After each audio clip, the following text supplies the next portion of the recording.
தளபதி விஜயோட 69வது படமான ஜனநாயகன் திரைப்படம் அன்அஃபிஷியலாக இன்டர்நெட்டில் லீக் ஆகிடுச்சு. இதனை கண்டிக்கும் விதமாக நடிகர் சிவகார்த்திகேயன் அவர்கள் ஒரு பதிவு ஒன்று போட்டிருக்காரு. அதில் அவர் என்ன சொல்கிறாருன்னா, இந்த திரைப்படம் மிகப்பெரிய பொருட்செலவில் பல நாட்களாக ஆயிரக்கணக்கான மக்களோட உழைப்பில் உருவாக்கப்பட்டது. அந்த வியர்வைக்கு கொஞ்சம் மதிப்பளித்து இந்த படத்தை வெயிட் பண்ணி தேட்டரில் வந்து பாருங்கள், அந்த தேட்டர் எக்ஸ்பீரியன்ஸை ஃபீல் பண்ணுங்கள், மக்களோட உழைப்பை மதிங்க அப்படின்னு சொல்லியிருக்காரு. அது மட்டும் இல்லாமல் ஜனநாயகன் திரைப்படத்தை கசிய செய்தோர் மீது நடவடிக்கை எடுக்க வேண்டும் அப்படின்னும் சொல்லியிருக்காரு. நடிகர் சிவகார்த்திகேயனை தொடர்ந்து இன்னும் நிறைய திரைப்பிரபலங்களும் நடிகர்களும் தயாரிப்பாளர்களும் அரசியல்வாதிகளும் தொடர்ந்து குரல் கொடுத்துட்டு தான் இருக்காங்க. இந்த படத்தை தியேட்டரில் போய் பாருங்கன்னு அறிவுறுத்தலும் பண்ணிக்கிட்டு இருக்காங்க.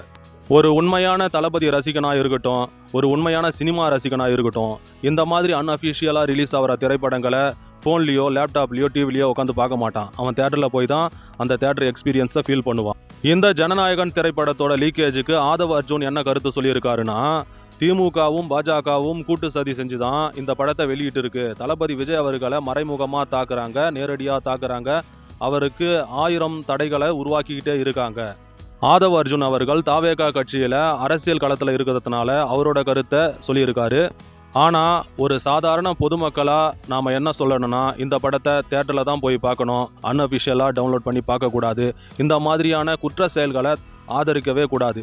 இன்றைக்கி ஜனநாயகன் படம் ரிலீஸ் ஆகுதுன்னா நாளைக்கு வர எல்லா படங்களும் இதே மாதிரி தான் ரிலீஸ் ஆகும். அப்புறம் ஒவ்வொரு ப்ரொடியூசரும் பயப்படுவாங்க.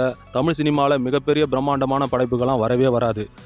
அதனால் நீங்கள் ஒரு தளபதி ரசிகராக இருந்தால், நீங்கள் ஒரு சினிமா ரசிகராக இருந்தால், நீங்கள் ஒரு உழைப்பாளிய ரசிகனாக இருந்தால் தேட்டரில் வந்து படத்தை பாருங்கள். நன்றி.